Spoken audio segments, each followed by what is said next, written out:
بصمة واحدة بس قادرة تحولك لتجربة داخل موقع.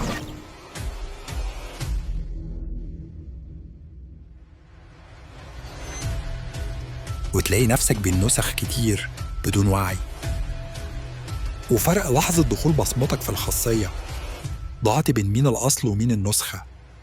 انت مين فيهم؟ وبقيت فيروس داخل النظام بسبب الأفاتار اللي اخترته من بصمة دخولك.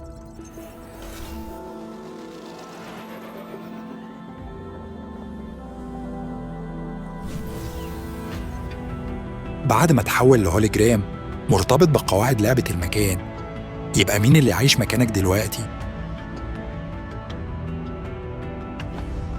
وحاليا انت واقف مكانه. مين الأصل والصورة؟ ولا انتوا نفس الشخص لكن بفرق توقيت التقنية؟ جهاز بيسيطر على وعيك داخل الخاصية فقدنا السيطرة عليه، ووجد لنفسه مكان في الواقع الحقيقي، والناس اللي بتسجل دخولها للموقع بتختفي وتبقى جزء منه ويتم استبدالها من دون أثر لها. من قواعد اللعبة الاختفاء أو الموت. جاهزين للعب داخل رواية هوليجرام؟